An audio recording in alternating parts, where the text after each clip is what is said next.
Bom, eu vou passar então a palavra para as meninas para falar sobre quadrinhos em sala de aula. Ei, boa tarde. Nossa. Eu sou a Aline. Eu não sei se vocês já me conhecem, então vou me apresentar. Eu sou a Aline. Eu sou quadrinista, mas a minha formação inicial é em História. E eu dei aula de História durante um tempo.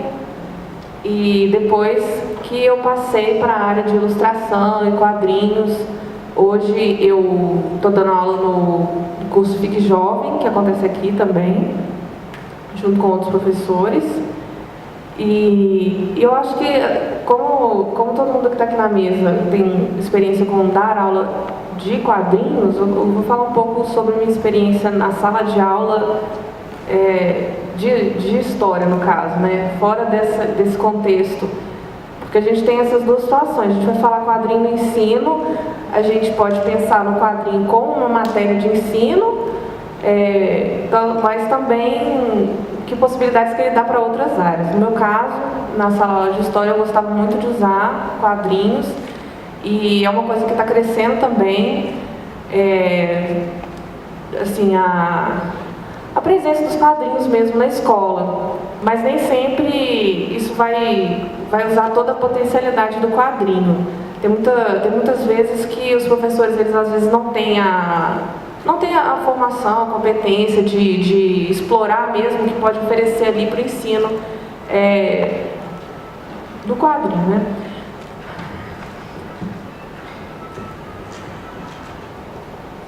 Eu tô falando assim, meio por cima e tal, mas vou dar um exemplo para ficar mais concreto.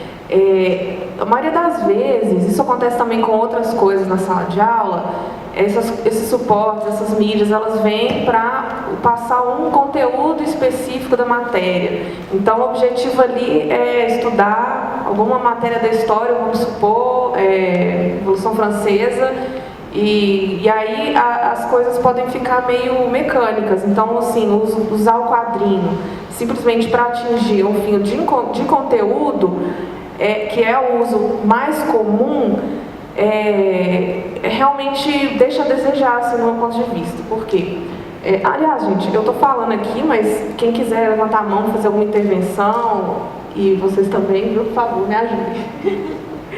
Mas eu acho que vem de uma postura meio tradicional também do ensino, que está sendo muito discutida, muito debatida hoje, mas eu acho que muitos professores têm dificuldade para ver na prática como é que vai ser isso, de realmente, então o que quer dizer aproveitar o quadrinho? Estou querendo dizer que, da mesma forma que a gente na nossa geração passou por isso, nós vamos estudar Império ou República, e aí a gente vai ler um livro do Machado de Assis para entender sobre aquela época, de um jeito meio utilitarista, assim, né? Aí não pensa no que aquela peça, como uma obra de literatura ou uma obra de quadrinho pode oferecer, porque o quadrinho, ele tem especificidades que podem ser úteis ao ensino também. Então, quando eu usava os quadrinhos na sala de aula, eu tentava analisar cada quadrinho como dentro do seu contexto.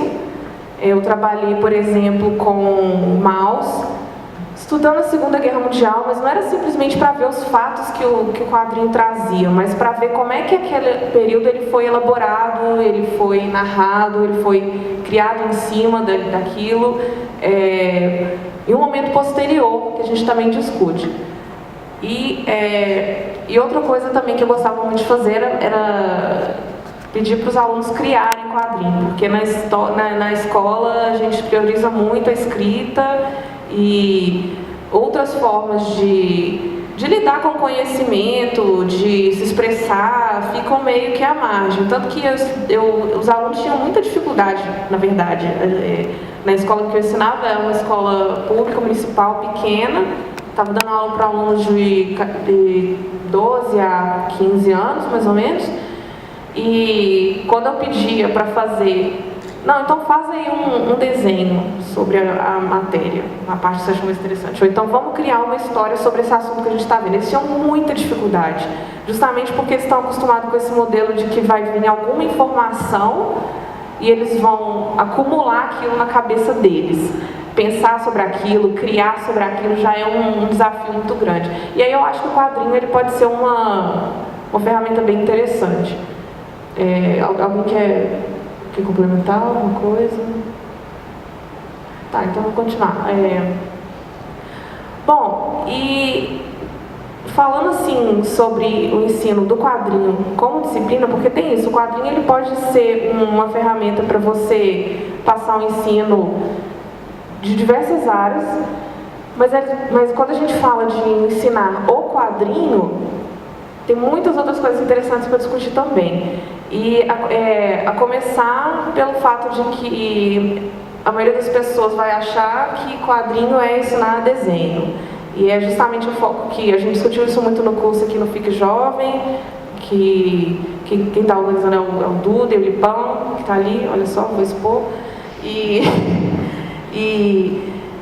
aqui, o objetivo que a gente tem nesse curso, que eu acho que é bem interessante, que tem vários cursos que também estão com esse foco, não é simplesmente você treinar a parte técnica do quadrinho, mas o quadrinho, justamente por ser uma mídia diversa, você pode englobar, você precisa, na verdade, para você conhecer, para você praticar, se você quiser estudar mesmo a fundo, você tem que envolver estudos da narrativa, estudos de várias artes da visualidade, e dependendo mesmo até da questão da produção gráfica também.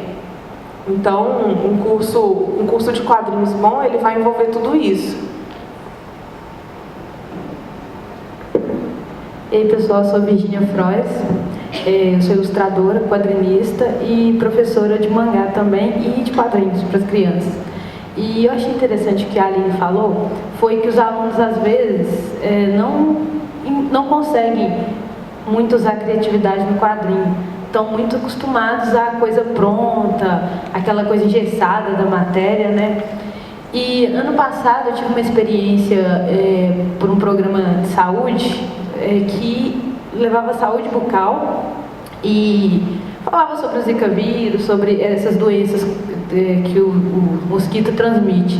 E foi uma experiência muito legal trabalhar isso com os alunos em sala de aula, porque você passava um tema, que era, por exemplo, o Zika vírus, e modos de prevenção, o que fazer para o mosquito não proliferar, e os meninos tiveram um retorno maior do que se a gente tivesse sentado e teorizado sobre a matéria. Eles mesmos fizeram quadrinhos que explicavam sobre meios de prevenção, alguns criavam uma história, tipo uma família que teve alguma coisa, sabe?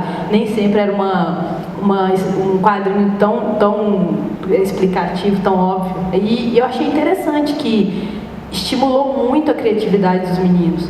E o ponto bom do quadrinho na sala de aula é essa parte de estimular a criatividade, deles receberem uma matéria de alguma disciplina e conseguirem transportar essa matéria para a narrativa dos quadrinhos. E que eu vejo que algumas crianças, por não ter às vezes contato com os quadrinhos, ainda têm até dificuldade de passar isso. Então, assim, é importante, o Programa Nacional Biblioteca na Escola, desde 2006, colocou na grade utilização de quadrinhos em sala de aula. Então, é importante esse uso pelo retorno que esses meninos têm ao compreender a disciplina através do quadrinho. Agora que a Virginia falando, eu queria acrescentar, estou lembrando aqui, porque o quadrinho ele está sendo estimulado, né? Como o uso dele está sendo estimulado nas salas de aula, e eu acho muito interessante realmente investigar esse uso e fazer um uso consciente e não fazer aquele uso tradicional, digamos assim, que acha que o quadrinho ele é mais fácil, ele é mais chamativo, então vai ser mais digerível para público jovem ou alguma coisa desse tipo, porque na verdade... Porta de entrada, né? Porta de entrada, O quadrinho é uma porta de entrada. Na verdade não, o quadrinho pode ser, claro que a gente... isso atrai as pessoas jovens, a visualidade atrai, as narrativas atraem, mas não quer dizer que essa leitura está sendo aproveitada. Não quer dizer, porque na verdade é complexa, é uma linguagem complexa. Pode ser usada de formas muito complexas e para você ler, você vai ter que dar um domínio tanto de compreender as narrativas quanto de ler as imagens. E isso é uma coisa que as pessoas elas não nascem sabendo e elas têm que ser educadas nisso, né? Então, não adianta você passar para uma criança um quadrinho achando que ela vai entender só porque é um quadrinho.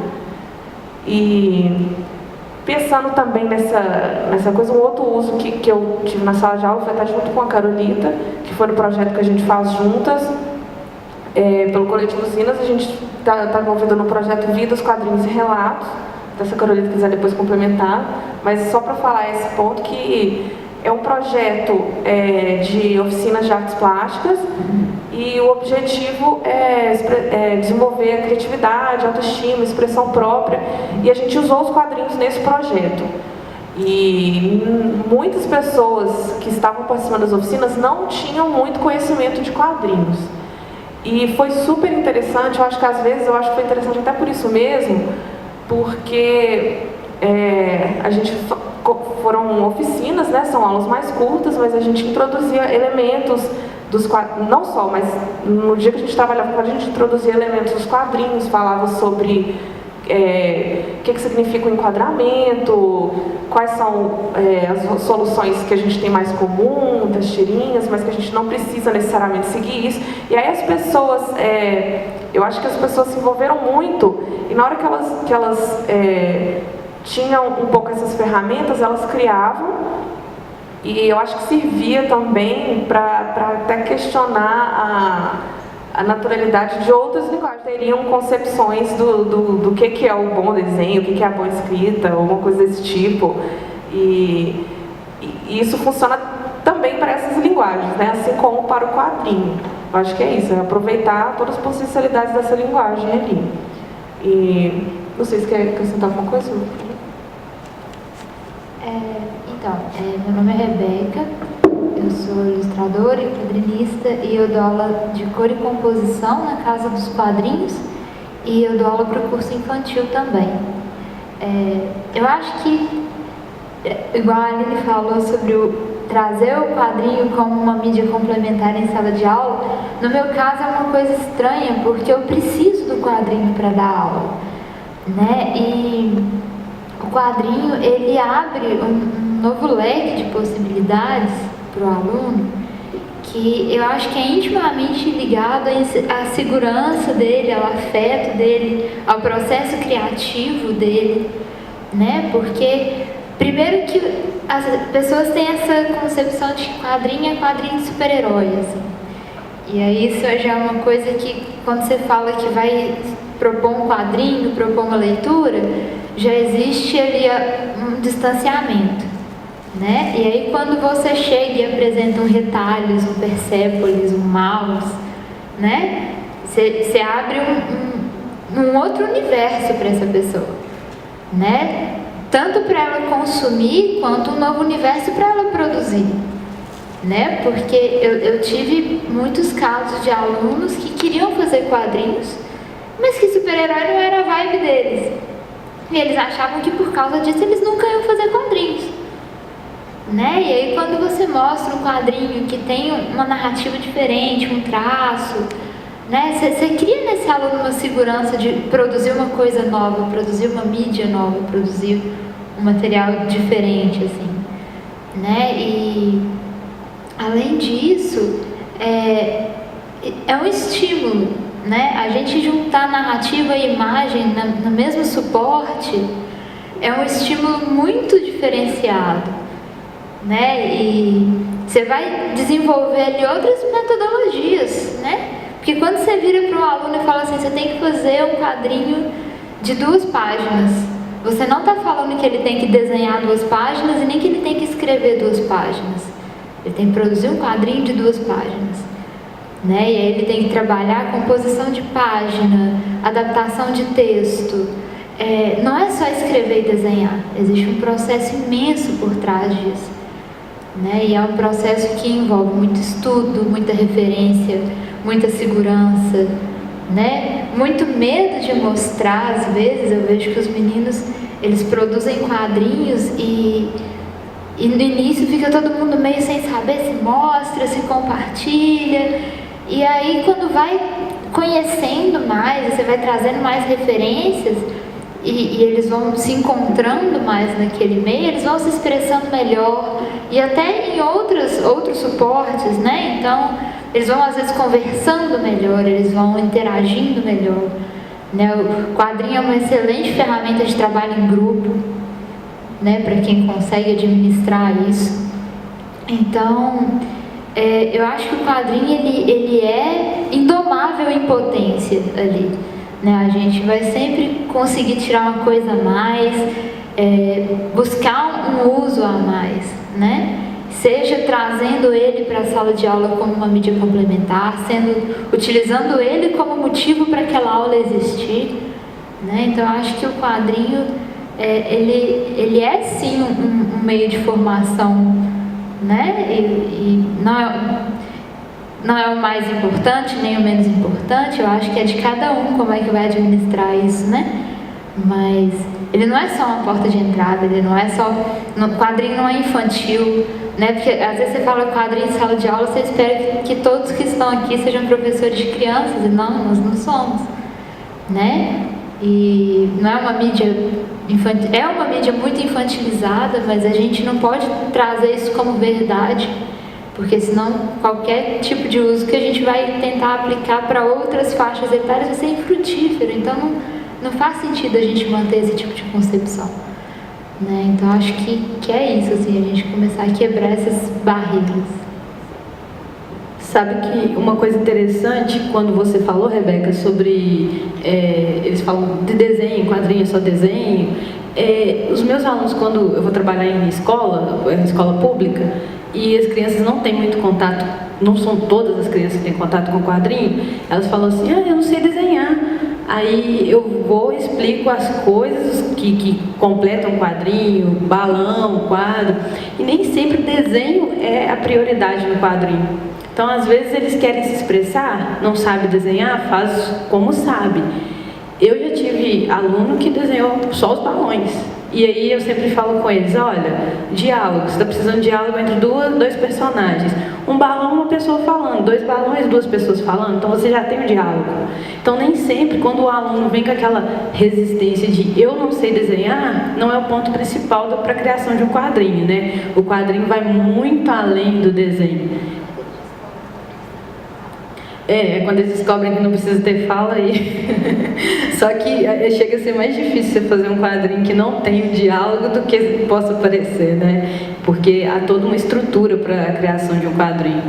Aí, quando a gente fala sobre trabalhar quadrinho em sala de aula, o que as meninas falam parece ser uma coisa muito simples, só põe o quadrinho para as crianças lerem, mas não, é necessário que o docente tenha um conhecimento sobre quadrinhos para poder aplicar esse material em sala de aula. E não só pegar o quadrinho e falar, momento de quadrinho, vamos todo mundo ler isso aqui.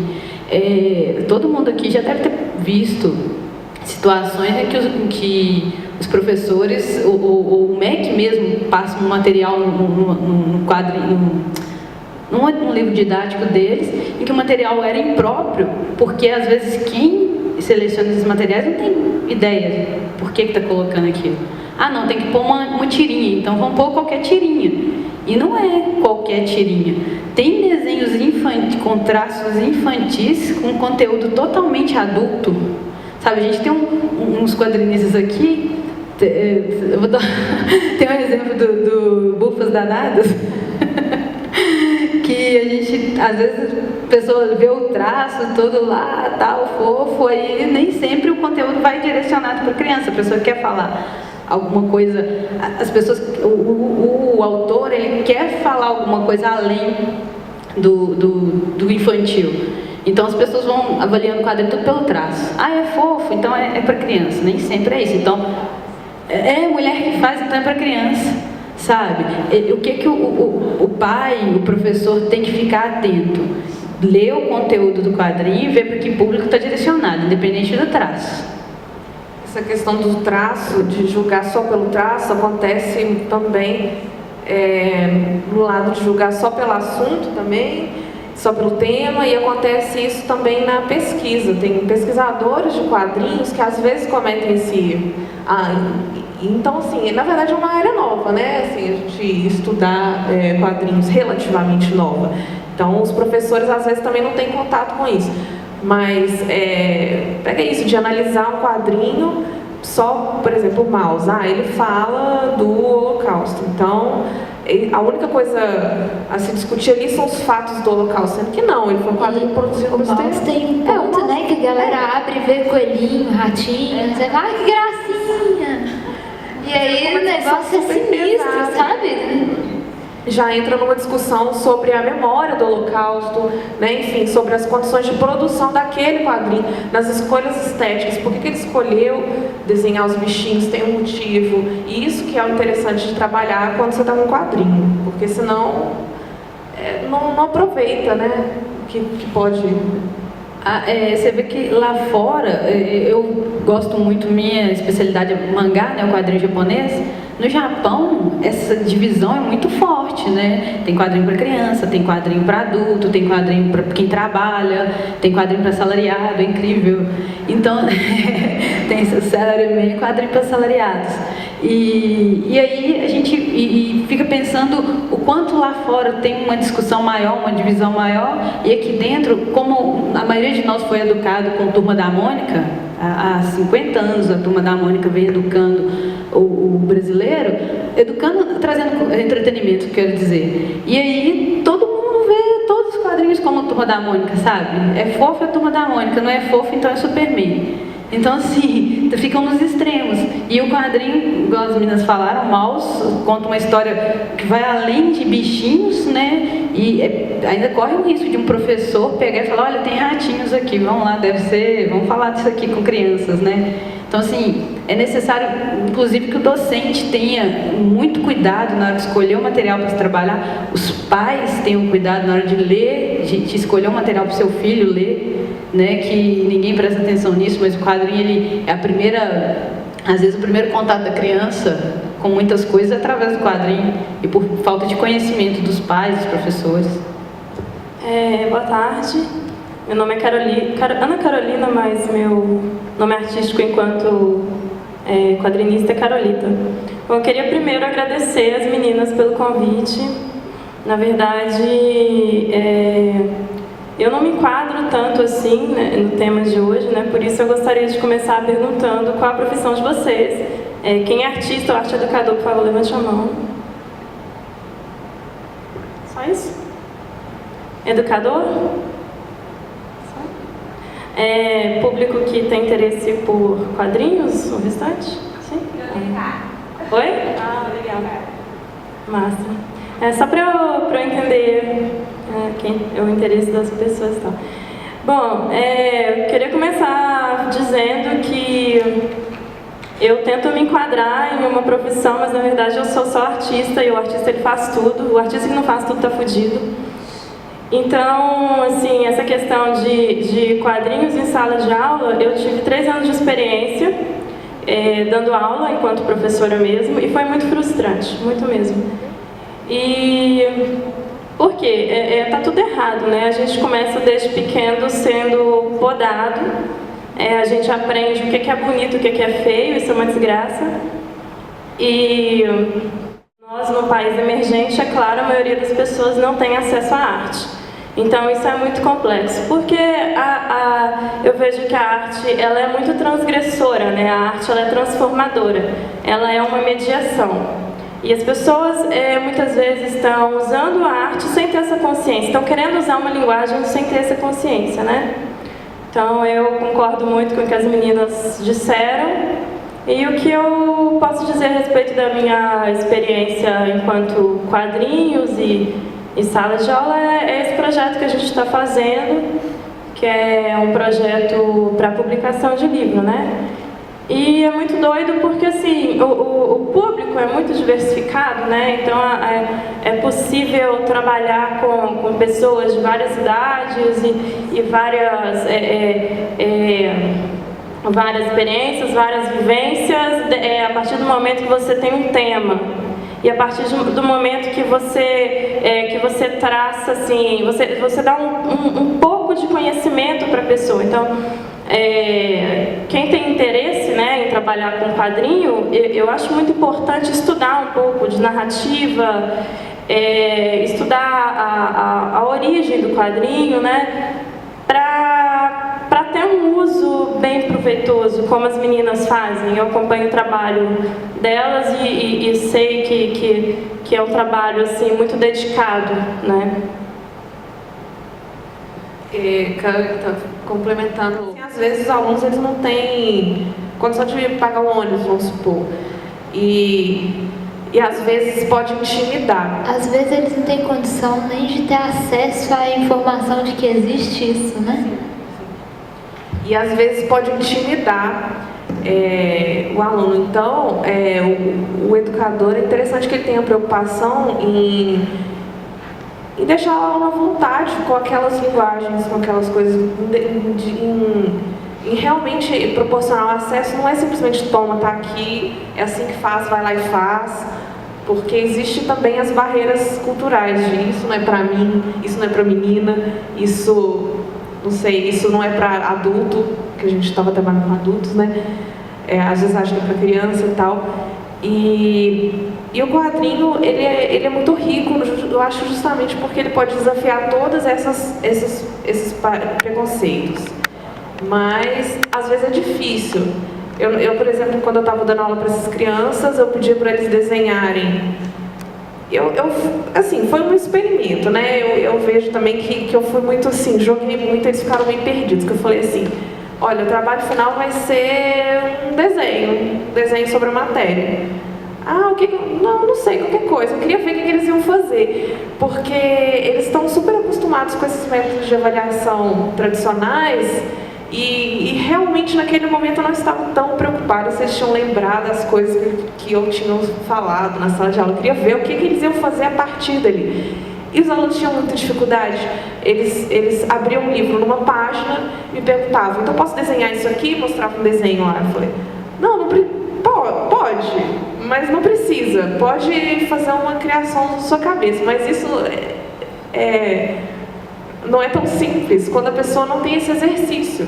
E no curso do Vida, Quadrinhos e Relatos era justamente esse exercício de criar, que não é tão natural quanto as pessoas podem achar, né? E a gente esbarra também na aresta do tanto que é difícil você ser uma figura de influência para outra pessoa, né? A gente, quando você está ali dentro da sala, você tem uma responsabilidade para com aqueles alunos, e eu costumo falar que a gente decepciona com o pai, com a mãe, com o amigo, com o irmão, com todo mundo, mas decepcionar com o professor é um outro nível de decepção, né? Porque quando a gente é criança, a gente acha que o professor não existe fora de sala, ele sai e ele some, né?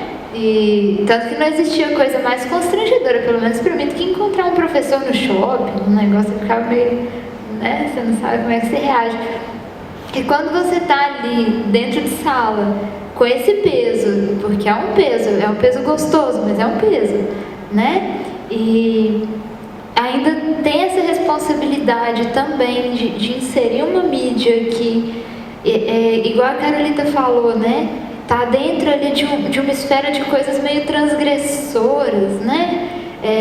Para começar, pelas pessoas acharem que quadrinho não é uma profissão, não, né? Como é que você coloca isso dentro de sala como uma coisa acessível para o aluno, né? Sem talvez invadir as coisas que ele acredita, né? Porque às vezes a gente é muito convicto das nossas ideias e quando você tem que ensinar, você tem que embrulhá-las para o presente um pouquinho, né? Você não pode às vezes ser extremamente taxativo, porque às vezes a pessoa não está fazendo por querer, a repulsa não é proposital, né? O processo de aprendizado, ele passa por diversas fases, assim, né? Então, eu acho que essa questão do desafio e talvez de ser um pouco frustrante, né?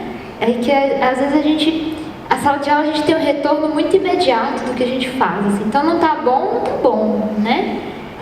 Desculpa até falar essa palavra assim tão forte, frustrante, foi uma merda e tal, mas não foi mais a questão das instituições. As instituições, elas são péssimas mesmo, e para alguém que que é muito sensível e que está vendo ali nos alunos o potencial incrível de crescimento e ser castrado o tempo todo, ser podado o tempo todo, isso realmente é muito difícil, né? Agora, o que a Rebeca estava falando a respeito da questão do professor, essa hierarquia ela é muito perigosa, porque ter discípulos, eu acredito que não é a melhor forma de uma pessoa evoluir. Né? Cada pessoa tem o seu potencial e o que a gente está fazendo é só passar um conhecimento determinado que a gente tem e que aquela pessoa ali no momento ainda não tem, mas ela tem vários conhecimentos para nos passar também, então é sempre uma permutação, né? A educação é sempre uma permuta, é sempre uma troca muito intensa, né? E uma das coisas também que me preocupa muito enquanto eu estou ali, enquanto educadora, né, que normalmente é raro, no projeto, por exemplo, eu estou trabalhando mais como produção executiva, né? Então eu vou lá, tiro foto do pessoal desenhando, faço uns comentários de vez em quando, observo e tal, faço relatório a respeito do que está acontecendo. Né? Mas essa questão assim, do aluno olhar para o educador e ver nele ali um mestre, né? E isso assim, eu acho muito complicado mesmo, porque eu tive professores incríveis, maravilhosos, que realmente me abriram um leque de coisas, mas muitas vezes o professor, o educador, ele peca no sentido de apoiar mais aquele aluno que tem um trabalho parecido com o dele. Isso acontece muito no meio artístico, no meio acadêmico, porque existe muita vaidade, né? As pessoas são muito egocêntricas, muito vaidosas. E aí isso desestimula o restante, né, da turma, normalmente. Perde-se o respeito também, porque todo mundo fica de saco cheio do professor que se inclina, né, para determinado aluno, para determinados alunos, porque tem um trabalho semelhante ou porque está interessado em alguma coisa do aluno, né? E aí você falou a coisa da experiência. A Aline tinha falado para eu abordar a questão da experiência com adultos, com pessoas que nunca tiveram experiência, acho que é isso que você falou. Então, esse projeto, ele é voltado para pessoas LGBT, negros, negras, surdos, surdas, mulheres em geral, né? E aí... Carol, deixa eu só perguntar, porque eu realmente não conheço muito o projeto. Eu queria saber, tipo, um pouquinho mais de detalhe, exatamente o que é o projeto, assim, como que ele funciona, como que as pessoas têm acesso a ele.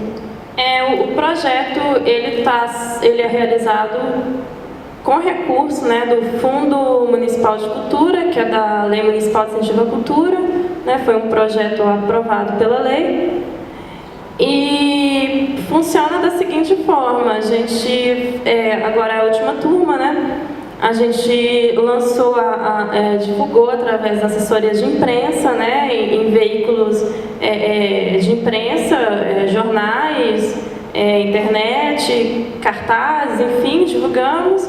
E quem teve interesse fez inscrição, a gente selecionou pelo perfil dos alunos, pelas respostas deles. E aí estamos trabalhando com essas pessoas, né? Só que o que acontece? Às vezes é muito difícil atingir o que a gente realmente gostaria de atingir, que são as periferias, que são pessoas que não têm acesso, né? Porque primeiro a gente tem que ir lá. Não adianta esperar que essas pessoas vão acessar o Catraca Livre, ou até pode acontecer, mas não vai ser a maioria, né? Quem vai acessar essas mídias de imprensa é a classe média, né? Então já rola aquela coisa, tá, mas cadê a galera que a gente está querendo chamar para o rolê? Né? Tem que ir lá no rolê, tem que ir lá nessa galera e chamar, né? Algumas coisas assim, por exemplo, os surdos. O nosso projeto tem surdos, né? Então, muito complicado trabalhar com surdos. Primeiro porque eu não falo Libras.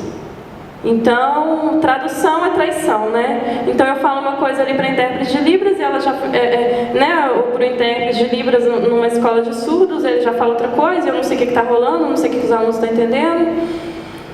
E a primeira oficina que a Aline e a Dai Lima, né, que é do Coletivo Usinas, deram aula foi bem legal, porque os alunos surdos, por exemplo, já são artistas, né, já tinham contato e tal.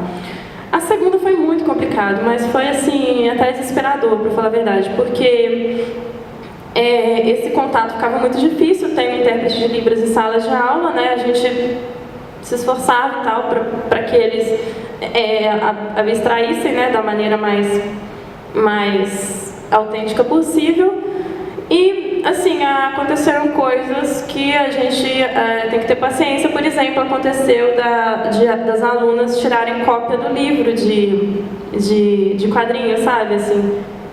A gente viu elas tirando cópia e tal. Aí nós fomos pro cantinho conversar, e agora, como é que fala com elas, né? Que elas estão livres, que não tem que ficar tirando cópia de nada, ou tem também, pode tirar.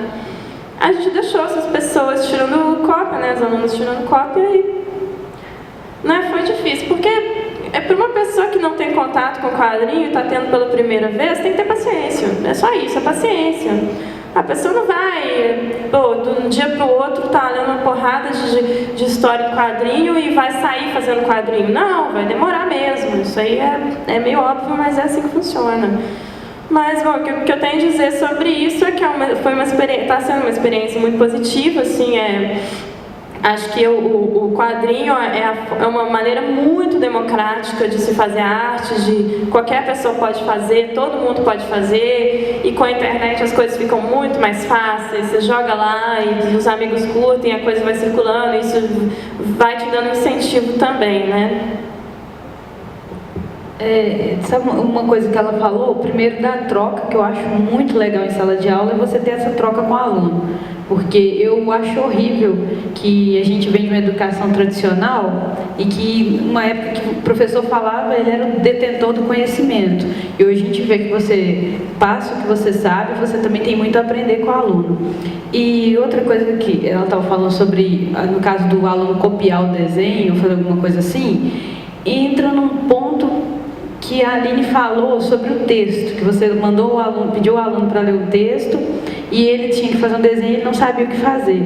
Por quê? Porque o quadrinho também é interpretação.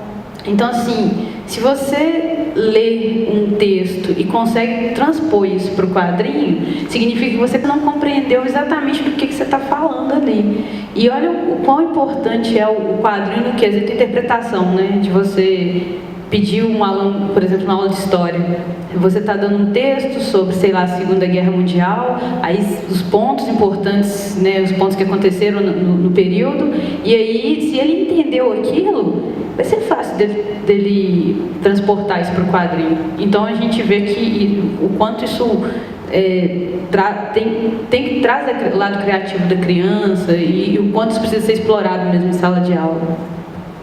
Para completar sobre o projeto, que é o Vida dos Quadrinhos e Relatos, que a Carolina estava falando, então essas turmas elas têm aulas de artes plásticas, oficinas, com o objetivo de produzir um livro no final, com tanto ilustrações quanto quadrinhos de relatos dessas próprias pessoas, autobiográficos. E aí entra essa questão do exercício que eu falei para eles fazerem todos soltos e tal, e que realmente não é assim que vai funcionar, porque a criação, falando do ponto de vista de uma aula de artes ou de quadrinho e tal, a criação, ela não é inspiração divina, né? Ela é fruto de exercícios, de conhecimentos, ao contrário do que todo mundo pensa, o nosso maior pânico é quando as pessoas viram pra gente e falam, faz aí o que você quiser. Exatamente. Entendeu? Então, nas oficinas do Vidas, Quadrinhos e Relatos, a gente tinha dinâmicas, a gente tinha convidados. No FIC Jovem, por exemplo, a gente tem exercícios, a gente tem... Poderiam ser debates, vamos supor, mas quando você chega para o aluno e fala, faça um desenho do jeito que você quiser, vai ficar muito difícil para ele, como os meus alunos eles não deram conta de fazer. Alguns se divertiram no processo, outros não. Na verdade, foi interessante para mim como professora, eu estava conversando, eu estava querendo ver o que ia acontecer e foi um aprendizado mesmo, mas acho que tem a ver com isso, né? E é muito engraçado a diferença de dar aula para criança e dar aula para adulto, né? Porque quando você trabalha com criança, a criança tem muito menos filtro, né? Ela tem muito menos vício, ela realmente, ela tá, muitas vezes, lógico, isso varia, né, de turma para turma, mas eu tenho visto um padrão que geralmente as minhas turmas infantis, eles são muito mais abertos ao experimento do que a turma de adulto, né? O adulto, eu acho que ele tem muito medo, às vezes, de fazer errado, né, do que as pessoas vão falar, e aí você tem que, às vezes, tentar direcionar com jeitinho, né, e a própria forma de propor o exercício, eu acho que tem que ser um pouco mais dedicada, assim. E a criança, ela tá ali, às vezes, no gás, né, ela vai fazer se divertindo, e eu gosto muito dessa diferença, assim, eu me divirto muito com isso, assim. E igual a Carol falou, né, a gente aprende com todo mundo, e aí quando você pega uma turma de adulto, uma turma de criança, você acha que não vai aprender com um ou com outro, mas você aprende, às vezes, num nível que você não imagina, né? As crianças, às vezes, elas me ensinam muito mais, né? Eu às vezes, quando eu estou fazendo um trabalho, alguma coisa, eu gosto muito de mostrar para os meus alunos do infantil que eles vão falar a verdade, e ela às vezes dói, mas eles vão falar a verdade, vai ser ali na hora, e a percepção deles é muito diferente, o que eles tomam como importante num trabalho, né? Às vezes é muito diferente do que o adulto, né? Então, às vezes você mostra um desenho para a criança e para um adulto, e o adulto pensa em técnica, e a criança às vezes pensa em emoção, né? Poxa, mas nem parece que ela está feliz. E aí o adulto pensa, mas esse braço aqui, se você medir certinho, né? Então a gente acaba tendo ali o melhor dos dois mundos, assim. Eu não sei, eu gosto muito dessa diferença, né? Eu me divirto muito com isso. Igual a Rebeca, eu trabalho com aluno de várias idades, né? Mas eu adoro a parte das crianças por causa dessa receptividade mesmo. Tudo que você ensina é muito novo e eles não têm amarra, sabe? Você está ensinando, aí você fala, desenha alguma coisa assim, é muito de dentro deles que vem o desenho, não é muito, eles ainda não têm um repertório tão grande quanto o adulto. Então, por exemplo, eu faço muito com a minha turma de mais velhos, eu falo assim, vamos sortear temas. A gente põe lá vários temas, aí uma vez a gente sorteou volante, carro, não sei o que, não tinha a ver com carros, mas cada um teve uma interpretação pelo que era aquela coisa. Como a criança ainda não tem um repertório muito grande, ela é muito livre, sabe? Monstros são muito fáceis delas desenhar, né? O adulto já tenta que o monstro seja tão realista, o monstro da criança é muito fofo, que eles são bem libertos, eu amo, e principalmente a troca com eles. Eu nunca chego na sala de aula tentando impor o que eu sei, que eu faço, nada. Eu quero que eles tragam para mim as dúvidas, para eu sanar as dúvidas deles, e ao mesmo tempo eles me ensinarem como alcançar o jeito deles, o que eles gostam de fazer e como o conhecimento chega neles sem ser tão tortuoso. Você está falando essa coisa de criança, se tem algum psicólogo aí, eu acho que pode até falar melhor sobre isso, mas a criança ela não tem filtro mesmo, você é feio, você fede, você é estranho, né? E aí a gente vai, aprende que isso não pode ser assim, né? E aí cresce todo engessado, né? E isso reflete muito no trabalho do adulto mesmo. As pessoas simplesmente têm medo do monstro que existe dentro delas. As pessoas não querem se assumir enquanto pessoas humanas que fazem merda e que são maravilhosas, né? E isso está muito claro nos trabalhos. Então, eu, por exemplo, tenho um trabalho totalmente sexual, eu pago um preço por isso, porque as pessoas acham porque eu tenho um trabalho sexual, eu transo com todo mundo, né? Se eu transasse com todo mundo, tudo bem, mas não tem uma relação direta, né? Como as pessoas acham que tem. E existe esse medo que a criança não tem ainda. A criança, ela tá desenhando ali e foda-se, né? E o adulto fica nessa repressão, né? Nessa auto-opressão. E para a pessoa se soltar, igual no projeto, a gente tem uma equipe de psicólogos, são 2 psicólogos. Nós apresentamos vários trabalhos de vários artistas tem trabalhos muito fortes que falam da vivência da mulher, que falam de direitos humanos, que é uma questão que a gente está trabalhando, né? Então, para as pessoas se soltarem, mesmo assim é difícil, né? Mesmo assim, sempre tem aquela coisa de querer flufluzar o rolê, né? De querer fazer coisas bonitinhas, porque coisas bonitinhas são socialmente aceitáveis, né? Mas a arte, o quadrinho não tem compromisso nenhum com beleza. Já pode abrir para pergunta.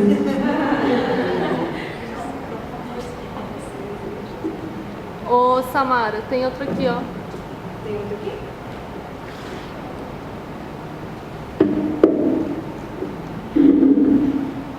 Mas então a gente está falando que é tudo de diálogo, vamos ouvir, não sei o quê. Então, por favor, aí, quem quiser comentar, quem quiser perguntar.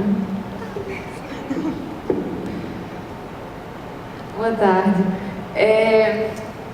Eu comecei a dar aula para criança também no começo desse ano, e aí a gente encerrou a oficina das crianças fazendo uma feira de quadrinhos só com os trabalhos delas.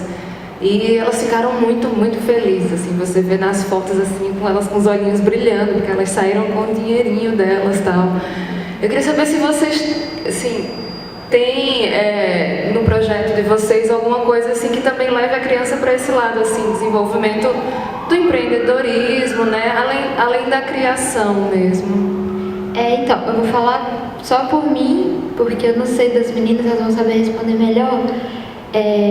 Todo final de semestre eu faço com os meus alunos uma vernissagem, que nada mais é do que uma exposição dos trabalhos deles, mas eles se sentem muito importantes quando eu falo que é uma vernissagem. E aí nesse evento, né, a gente convida não só os familiares e amigos deles, mas outros alunos da escola, né, e são esses que eles ficam mais empolgados ainda. E aí tem as produções deles, então tem as exposições com os trabalhos que eles fizeram. E aí todo semestre eu faço uma produção gráfica, né, um zine geralmente. E eles fazem o processo inteiro. Eles fazem desde o roteiro, a ilustração, aí eu mando xerocar, e aí na hora que volta eles cortam, eles montam, eles dobram, e eles fazem tudo. E ano passado, em vez de fazer essa festa, teve o FIC. E aí eu levei os meninos no FIC, para eles distribuírem os fanzines deles lá.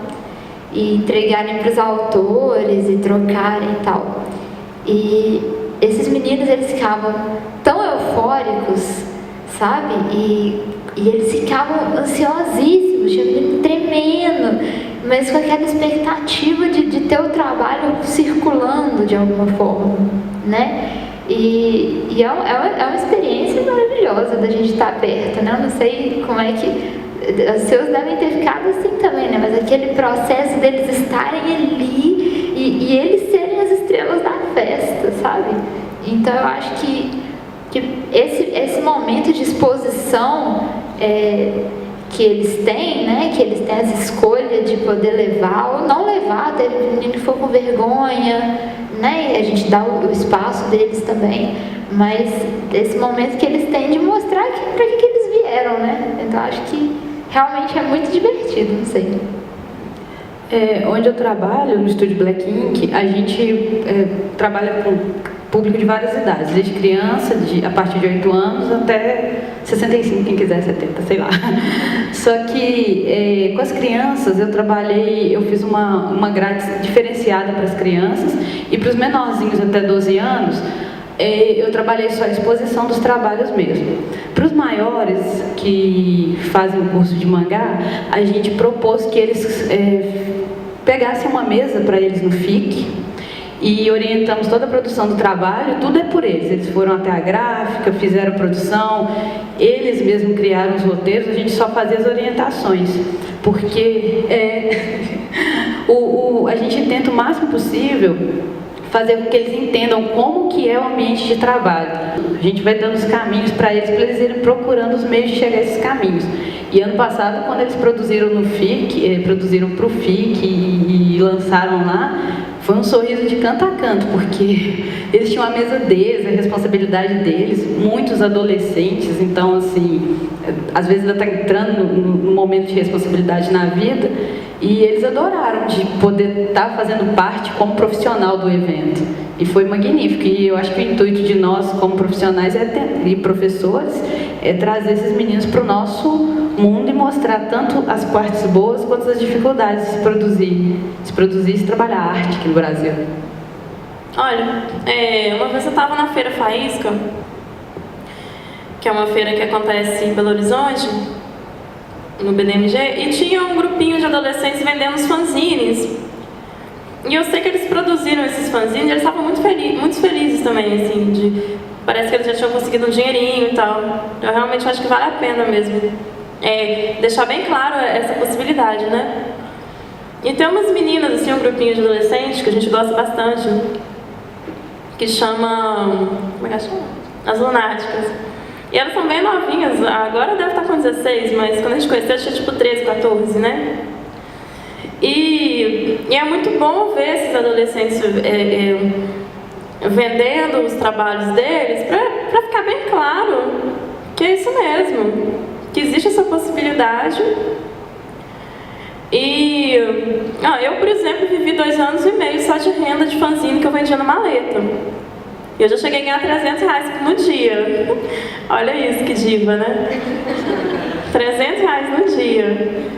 Então, eu acho que esse aspecto mercadológico de empreendedorismo tem que ficar bem claro mesmo, né? Porque todo mundo quer desenho de graça, todo mundo quer enfeitar a casa com desenho, mas na hora de investir mesmo na arte, né? Fica essa coisa, será que a arte é para comprar? É para comprar, sim. As Lunáticas estavam até com medo numa faísca também. Eu nunca tive essa experiência de fazer realmente uma feira com os alunos, não. Eu já tive experiência de fazer oficina de fanzines com crianças, mas já deu para ver só no fato deles descobrirem que eles podem fazer a sua própria revistinha. Eu trabalhei com alunos de 9 a 15 anos, assim, em ocasiões diferentes. Eles ficam muito felizes. Só da mágica do xerox, quer dizer que aquilo ali eu já posso, sei lá, dar para uma outra pessoa. E às vezes não é nem eles que fazem, no caso dos pequenininhos, mas eles veem que aquilo ali é uma coisa, é um produto do que eles fizeram, né? É algo que eles realizaram. Isso dá para ver que eles ficam muito felizes com isso. Isso é muito legal de estimular, assim. Boa tarde. Eu sou, como eu falei, bibliotecária, e eu acho que eu vim aqui mais aumentar a angústia do que fazer uma pergunta mesmo, porque eu trabalho numa biblioteca de francês, e lá, como os franceses amam BDs, né, bande dessinée, eu tenho cerca de quase 300 BDs, e eles estão perdendo, porque os alunos não leem BDs, bande dessinée.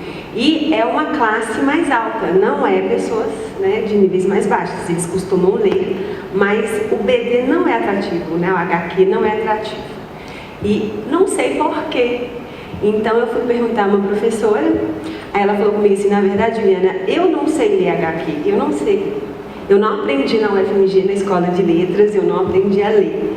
Então a gente vai ter que fazer um trabalho, primeiro com as minhas 14 professoras, para que elas aprendam a ler, para depois, então, ir até a biblioteca e mostrar para os alunos. E por quê? Porque o professor gosta de filme. Então, a minha cinemateca não para filme, mas os BDs vão chegando novos, porque os franceses doam, mas não usa. A professora que usa, essa aqui que está do meu lado, que eu a convidei para vir, ela estava de férias, imediatamente ela falou que viria. Então, assim, eu quero realmente aumentar a angústia. Eu vi a programação, né, dos dias, e uma única programação que visava, bate-papo, que visava a parte da educação mesmo, foi a de hoje, desse horário. Então, a minha proposta é que tenha mais, porque vocês estão falando da dificuldade da produção. Mas, poxa, vocês vão produzir, gente, vai ficar na biblioteca guardado. Alguém tem que ler, né? Alguém tem que ler. E alguém me falou assim, a Joana que me falou, tá, gente? Ela falou na biblioteca e me avisou. E alguém falou assim, olha, eu faço quadrinhos preto e branco, porque os coloridos são os mais caros. E a gente tem os coloridos e é os coloridos que estão se perdendo. Então, eu quero jogar para vocês essa angústia que eu tenho lá, convidá-las para conhecer a nossa escola, convidá-las para me ajudar com esse projeto com as professoras. E eu acho que é um projeto com as professoras num todo, independente de ser escola de idiomas ou não, né, classe A, B ou C, a gente precisa divulgar essa parte cultural que é dos bebês. Qual escola que é? Só pra... Eu trabalho na Aliança Francesa. Peraí, os alunos são brasileiros? Tá, beleza. Seguinte, realmente não é fácil fazer leitura de quadrinho. Não é. Eu já tinha falado no começo que a arte no Brasil, infelizmente, ela é muito elitizada, mas é um nicho específico, assim, porque eu já vi muita escola, né, que a gente ouve dizer que é muito boa, porque é muito cara, né, que é um desastre. A educação artística é um desastre, né. Então, o quadrinho ele tem uma dinâmica que eu fico feliz as pessoas assumirem que não sabem, não terem esse orgulho de falar, pô, eu não sei mesmo, mas quero aprender, sabe? E uma das formas de se aprender a ler quadrinho é fazendo quadrinho também. Isso é legal, porque eu tenho dificuldade de ler quadrinho, eu faço quadrinho, imagina quem não faz, quem não tem contato com arte. Eu me pego muitas vezes totalmente analfabeta no meio artístico e eu estudei artes. Então isso é comum mesmo, infelizmente. Você falou de cinema, existem vários editais no Brasil para cinema, e cinema para produzir um cinema é muito caro, né? Então investe-se muito dinheiro em cinema, porque também cinema vende. Cinema é uma forma que você abstrai, assim, você abstrai vendo, ouvindo, né? Você está ali sentadinho, é diferente de você forçar a sua cabeça, né? Nesse mundo louco, vida corrida, para a gente abstrair um quadrinho, a gente tem que parar para ler. E, poxa, muitas vezes a gente não quer mesmo, dá preguiça, né? Por mais que a gente fala aqui de todas as potencialidades, as complexidades do quadrinho, eu ainda acho que é muito válido ler, assim, mesmo se às vezes não tem um repertório que vai possibilitar tirar o máximo ali e tal, mas botar para ler, eu acho também. E queria agradecer, né, vocês por trazerem essa pergunta aqui. E aqui em Belo Horizonte eu acho que é um lugar interessante, porque tem muito quadrinista, está acontecendo esses eventos. Aqui em Belo Horizonte também tem um curso para uso de quadrinhos em sala de aula. Quem ministra é o Márcio Rodrigues. Você fez esse curso, não fez, Pandrita? Não? Você fez? Pois é. Eu fiz também, só que eu fiz, ainda não era esse curso, mas eu fiz com ele. E tem publicações também, eu me coloco à disposição depois, se vocês quiserem entrar em contato para a gente conversar sobre isso. E o curso do Márcio, o melhor do curso do Márcio, é que ele é voltado para a docência mesmo.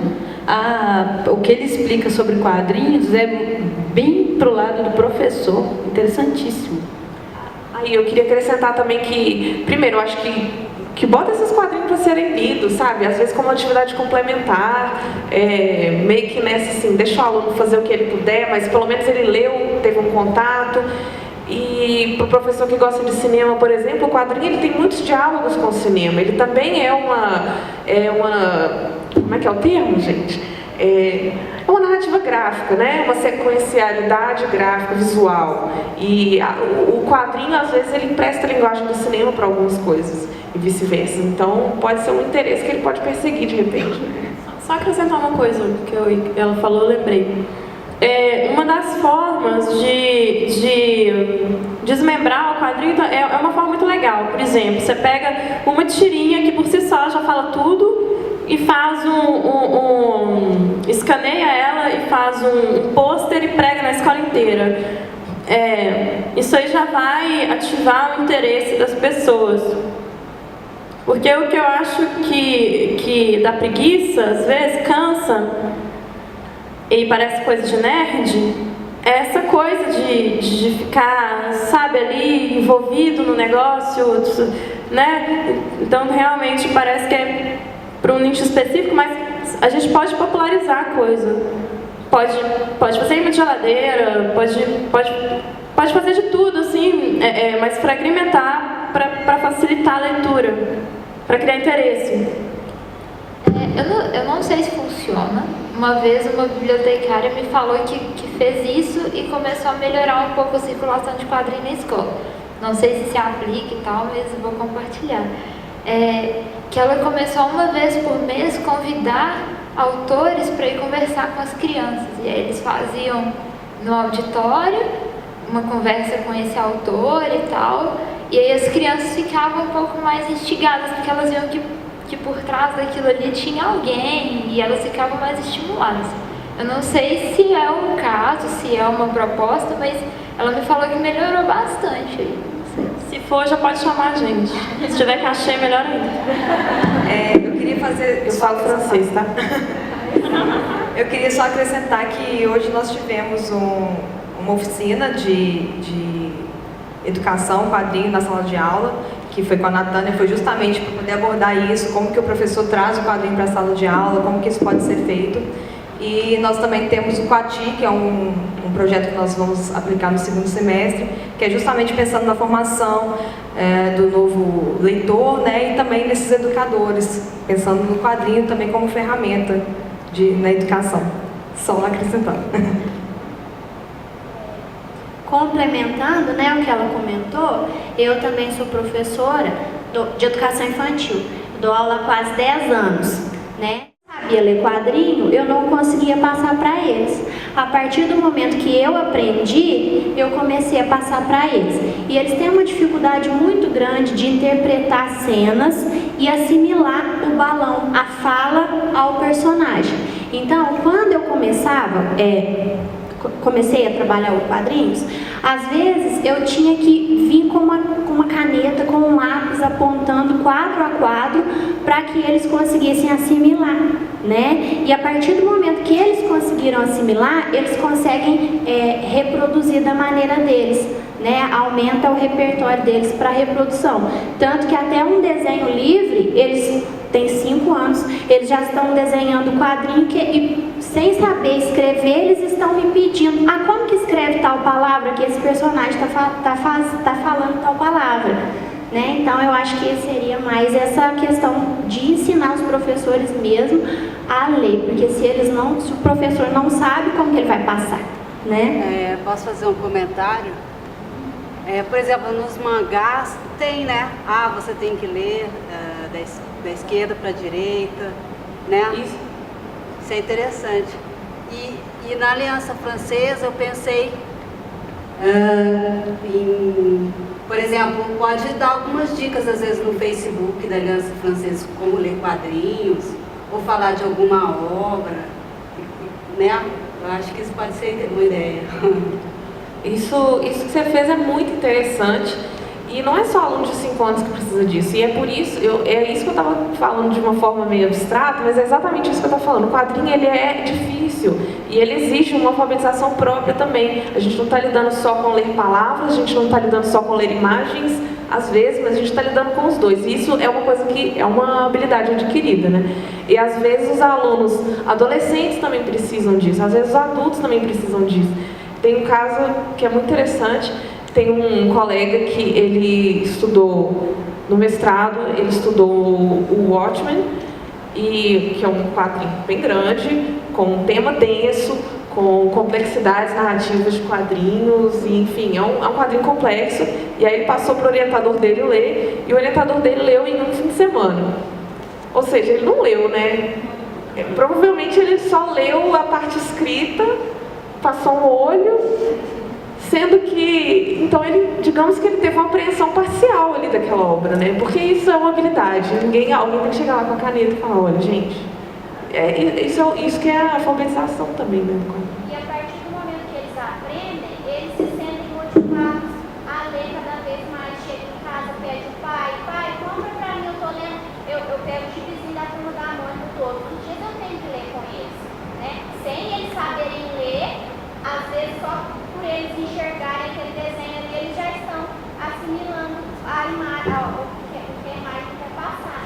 posso estar sendo leviano, não sei se é verdade, mas eu acho que grande parte, que muitas crianças e adolescentes eles não gostam de ler nem quadrinho nem livro porque eles não estão entendendo. Eles não vão gostar mesmo. Sabe o que é engraçado da leitura de quadrinhos? Eu estava lendo um livro do Antônio Cagni, Antônio Cagni, se eu não me engano o nome dele, e ele é um estudioso do meio dos quadrinhos. Ele fala sobre o que é a leitura de quadrinhos. Você tem um quadro e você tem o outro quadro. Aquela interseção entre um quadro e outro, é necessário que nosso cérebro faça essa imagem, sabe, que está entre um quadro e outro. E muitas vezes, quando eu li isso, eu fiquei pensando se não era isso a dificuldade de quem não gosta de ler ou não tem hábito de ler quadrinhos, essa interpretação. Porque, por exemplo, um da Turma da Mônica, aqui o Cascão está andando, aí no segundo quadro um buraco, no terceiro já sumiu. Então, o cérebro do leitor de quadrinhos tem que fazer a interpretação de o que houve entre aquele espaço, o que não está descrito, sabe? Então, acho que isso é um pouco da gente.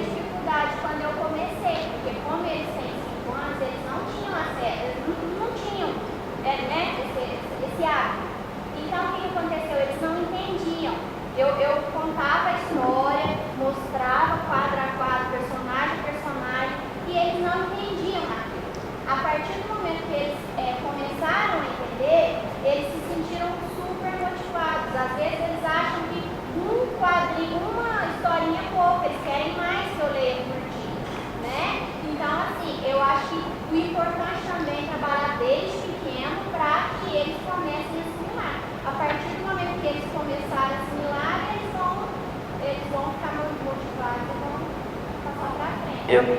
Eu posso dizer que nós somos privilegiados por pelo menos ter tido acesso à Turma da Mônica, que é uma coisa que eu acho que todo mundo na infância leu, né? Mas estou falando que eles têm 5 anos e já estão, parabéns, porque eles são muito nenenzinhos. E às vezes para os bebezinhos assim, tem que ser uma coisa muito simples, quadrinho de um quadro só, de 2, né? Para pegar o ritmo. Mas a dificuldade dos professores eles trabalharem mesmo. Porque a partir do momento que você começa, eles desmancham mesmo, né? Eles pegam e vão. Só para falar uma coisa rapidinho disso, tem a Samantha Flor, ela está com um projeto que ela começou a fazer quadrinhos para crianças não alfabetizadas, que é justamente pensando nesse tipo de público que ainda não tem a leitura forte e tal, para pegar um olhar mais visual, assim. Eu peguei alguns momentos da fala de vocês, assim, eu tenho três perguntas. Beleza, desculpa. Um pouco de dúvidas que eu também tive, alguns problemas eu vou relacionar. Assim. A primeira é sobre conteúdo, a segunda é sobre adaptação e a terceira é sobre ensino. Eu lancei uma HQ alguns anos atrás, Cosmonauta Cosmo, e por causa de uma cena do Cosmo, a editora avisou pra gente que o livro não seria comprado nessas compras de colégio. Por causa de uma cena? De uma cena, de um quadro, né? De um momento. Que era uma cena que o personagem, que era uma criança, era um quadrinho voltado para o público infantil, ele usava uma arminha, era uma arminha espacial, e ela era montada para, em 2 quadros, a arma ser jogada fora, essa é a estupidez de ter que usar uma arma, parará. Era uma cena que a gente achava importante para o livro, e aí eles fizeram, mas não vai ser comprado por editora. A gente aceitou isso, falou, beleza, fica melhor com ela, e não foi comprado por nenhuma, não é por editora, pelo governo, né? Porque a lógica de proibição do governo é se alguma personagem infantil tem uma arma visível, não pode se comprar esse livro. Não importa o que signifique. Pode ser falando que a arma é horrível, mas não pode. E a primeira pergunta fica nisso, assim, como produtores de quadrinhos, assim, se vocês vão fazer quadrinhos voltando para o público infantil, vocês têm essa preocupação? Vocês acham que é uma preocupação válida de ter? Não no sentido mercadológico, assim, tipo, sua história talvez vai piorar de ter isso. Você acha, o que você acha mais importante? Manter talvez isso? Vamos manter isso? Vou fazer as 3 perguntas de uma vez, depois você fala. Vou manter isso porque eu preciso de ganhar dinheiro, que é foda a vida. Ou não, vamos manter o ideal e vamos pôr a história do jeito que eu acho que ela deveria ser, até quem sabe um dia ela ser comprada. Qual é a sua... Manter isso, isso seria... Manter o quadrinho do jeito que você quer, não do jeito que a editora te avisou que o governo te obriga. Você quer responder agora ou eu faço as outras depois? Ou pode fazer as outras perguntas uma vez? Responda não, por favor. Se a gente quiser, passa para os outros também. Não, fica aí com o microfone. Você vai fazer as outras depois, não? Não é porque eu tô curiosa. Mas, cara, é lógico que eu vou fazer o que eu quero e foda-se. Foda-se. Negócio de mercado. Eu tô tentando entender o mercado da arte, sabe? É lógico que eu não vou ser inocente o bastante pra achar que vai cair do céu um produtor que vai me descobrir. Não, velho, mas as coisas vão acontecendo, né? O máximo que pode acontecer comigo é eu voltar a vender fanzine pra poder me manter, e isso rola. Realmente, assim, as pessoas gostam muito de desenho, né? As pessoas são muito amorosas quando percebem que você está se esforçando muito, que você acredita no seu trabalho. É incrível como as portas se abrem, sabe? A gente passa perrengue mesmo, é uma merda às vezes, né? Tem que pagar aluguel e tal, eu não sou rica, minha família não é rica e realmente eu tenho que pensar na minha sobrevivência. Mas eu não estou nem um pouco disposta a me vender por porra nenhuma, sabe?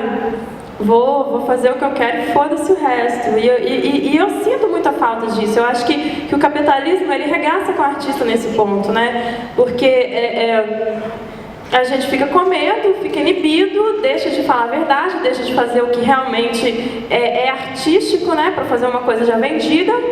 Porque você não vai usar seu subconsciente, você não vai usar porra nenhuma. Você já sabe o que você vai fazer, porque você quer vender para determinada pessoa, sabe? Então o trabalho fica repetitivo. Aí entra naquele nicho de coisinhas iguais, sabe? Isso é uma bosta. Eu estava vendo a última entrevista com a Elis Regina e é uma coisa que eu recomendo para todo e qualquer artista, assistam. Porque a mulher estava falando isso sei lá, 30 anos atrás, não sei quando que ela morreu, mas ela fala justamente desse mercado que queriam enquadrar ela para ser igual a determinada artista, mas ela se rebelou, falou, não, eu sou Elis e eu vou ser Elis. E realmente ela foi sucesso, ela foi maravilhosa, só que, né, droguitas demais, que a gente pira mesmo, né? A gente pira mesmo, isso é fato. Mas, bom, é isso e gostaria muito, assim, que os artistas confiassem mais. E uma coisa que eu gostaria de falar também é que o nosso meio, ele é muito desunido. Os artistas... É muito ego, é competição. Gente, a gente não pode ser assim. Nós não temos espaço para isso, sabe? Porque se a gente não se unir, a gente está fudido, né? Eu vejo assim que é muito ego, um ciúme do outro, e aí um fica amarrando informação pro outro, sai um edital bacana, aí não rasga cartaz na universidade, igual acontecia onde eu estudei na Guiar. Teve uma fase lá que pregava cartaz de edital bacana, tinha gente que ia lá e rasgava para ficar menos concorrido, sabe? E isso não pode acontecer, não pode. Esse ano era para sair dois editais, o edital do MINC, que é um edital de intercâmbio, um edital maravilhoso, eu acho que não vai sair, provavelmente não vai sair, né? Já tá difícil conseguir patrocínio, já tá difícil tudo. Se a gente ficar nessa putaria de concorrência, de competição, de não se apoiar, a gente não vai a lugar nenhum mesmo, cara. E a arte engole o artista, né? Você vê só um último exemplo, que os compositores, eles fazem o primeiro álbum deles, é muito legal, mas aí depois o cara tem uma agenda de shows absurda que ele não consegue ter o ócio criativo para poder se dedicar à profissão, né? O capitalismo engole a gente, mas eu estou disposta a enfrentar essas coisas e foda-se. Eu concordo com a Carolita que o capitalismo engole mesmo a gente, principalmente o artista. As coisas para criança, a criança veio ser considerada criança de verdade tem pouco mais de 200 anos. Então antes disso era um mini adulto. E eu, por exemplo, como eu sou formada em arte e educação, então tive muita didática na graduação, e eu tenho essa preocupação quando eu vou criar um material para criança, se ela vai atingir o objetivo. Geralmente eu pego alguns teóricos da educação para me basear, porque estão estudando sobre isso e ainda é muito recente. O que a gente vai fazer com criança, como chega em criança. Eu acho um exagero não deixar a arma no quadrinho, porque ela está aí no mundo real. Então, nem era uma arma de verdade, era uma arma cósmica, né? Pois é, com bolinha que tinha nos Jetsons, né? Sabe? Então, assim, eu acho que a gente tem que ter uma preocupação com o conteúdo a ser ensinado para a criança e a ser passado para a criança, mas também não pode achar que a criança não tenha que saber nada, sabe? É meio que eles vetam a arma porque se ela não vê, não existe. Não é assim a realidade em que a gente está inserido.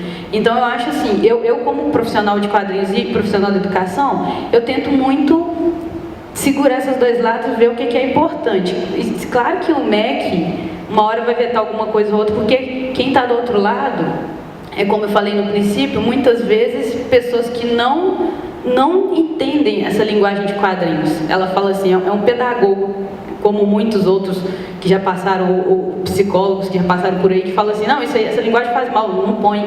Então, assim, eu acho que não tem que ser 880, a gente tem que ser pensado, porque a criança, agora que ela começou a ser considerada criança. Então, assim, ainda tem muito caminho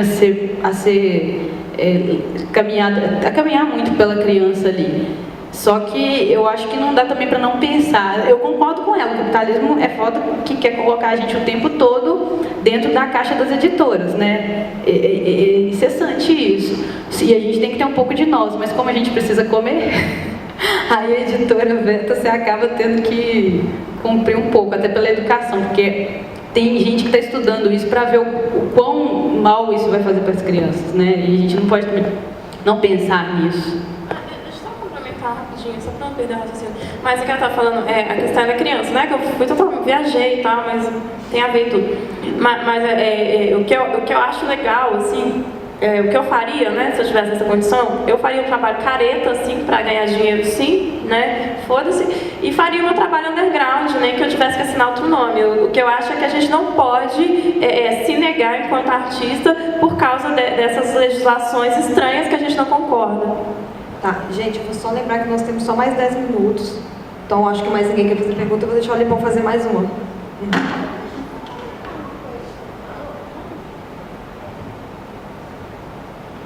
Sobre o que ele falou sobre a arma, eu acho o seguinte, né? Não é você privar a criança da realidade, é você saber trabalhar e desenvolver neles o espírito crítico, né? Você usaria isso? Quais seriam as consequências, né? É igual, teve uma mãe que chegou pra mim e falou assim, chegou pra filha e falou assim, você não pode mais assistir Turma da Mônica, porque você tá batendo no seu colega, porque o Cebolinha é contra a Mônica. Aí eu tive que conversar com ela, falei assim, olha, a gente trabalha e a gente leva eles a refletir sobre o que é certo e o que é errado, né? Nós não estamos jogando e pronto, deixa a criança absorver o que quiser. Se ela está fazendo errado, ela tem plena consciência que está fazendo errado, não foi porque ela aprendeu no quadrinho, né? Então acho que seria bem por esse lado, saber desenvolver o crítico da criança, né? Eu acho que se responderem uma ou duas, dá para fazer as duas perguntas. Vou tentar. Vou fazer as duas então, de uma vez. Que aí vocês decidem qual que vocês gostam mais, responde uma só.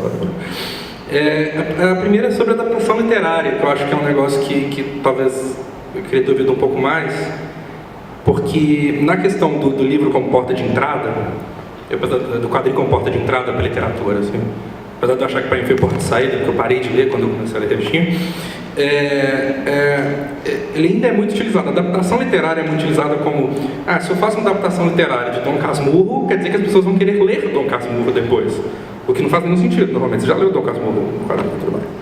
E tem que a maioria das adaptações, elas são traduções, né? Elas não são adaptações, você não tem liberdade nenhuma na produção delas. Algumas têm, E a gente tem até, atualmente, algumas adaptações premiadas por aí.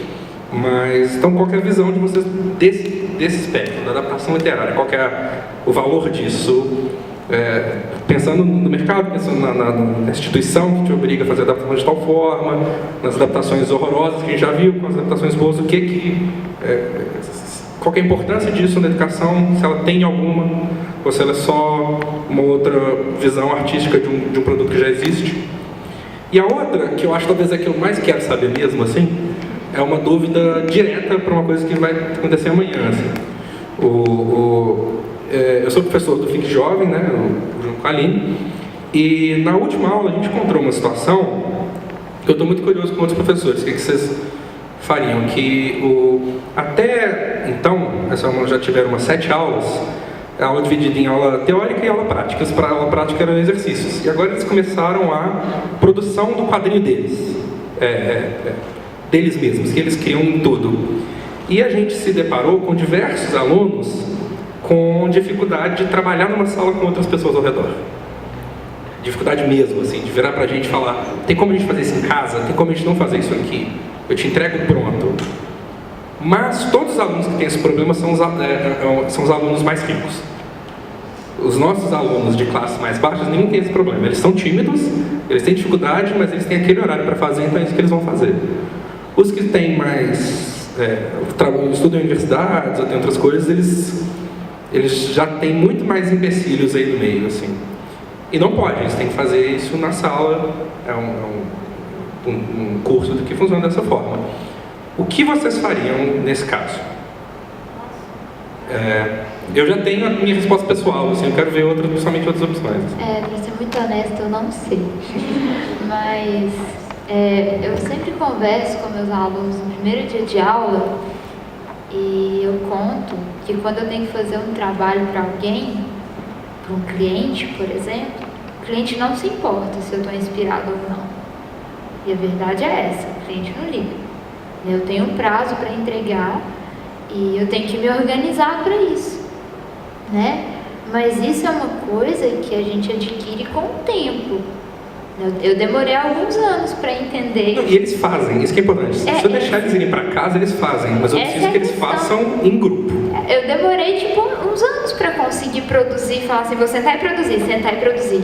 Eu ficava meio nessa, né? Às vezes a gente se sente inseguro, a gente acha que todo trabalho tem que ser o trabalho da nossa vida também. Acho que esse é um ponto que a criança dentro de sala, né, o adolescente, o adulto, jovens adultos, né? Eles têm esse ponto, eles querem que todo trabalho que ele fizer vai ser o trabalho da vida dele. Eles não enxergam, às vezes, o exercício, né? Então, eu acho que isso é um ponto, assim, a insegurança deles quanto a apresentar o trabalho que não é o melhor que eles podem fazer, né?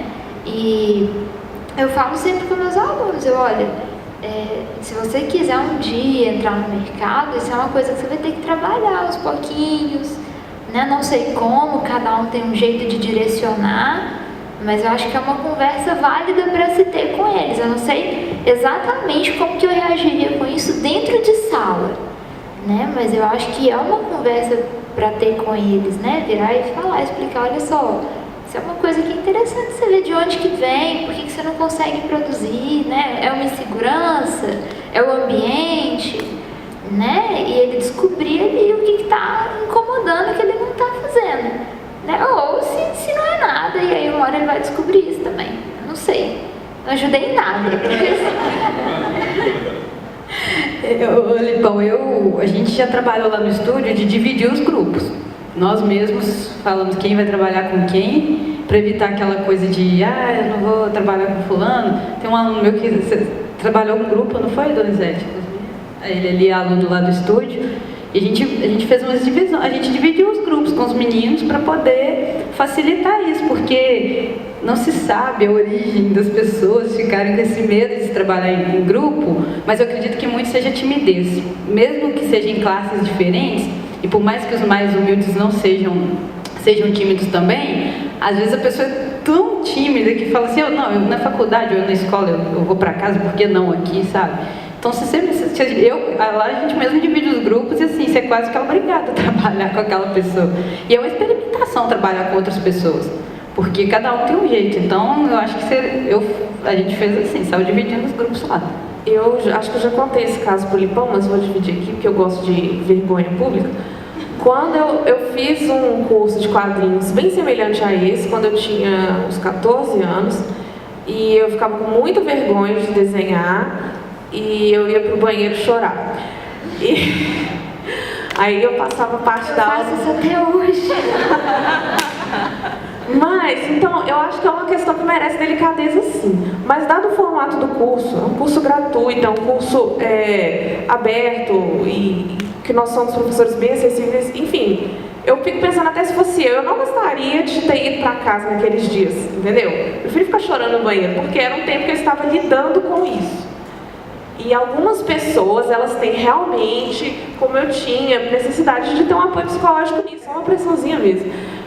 Eu acho que eu também a gente já conversou sobre isso também, mas eu acho que é o caso de conversar com a turma como um todo, ao invés de conversar individualmente, e que aquilo seja um tempo para a pessoa lidar com isso. Ou ela vai ficar fazendo outra coisa, ou ela vai ficar desenhando, sei lá, aqui no auditório, ao invés de ficar desenhando lá na sala.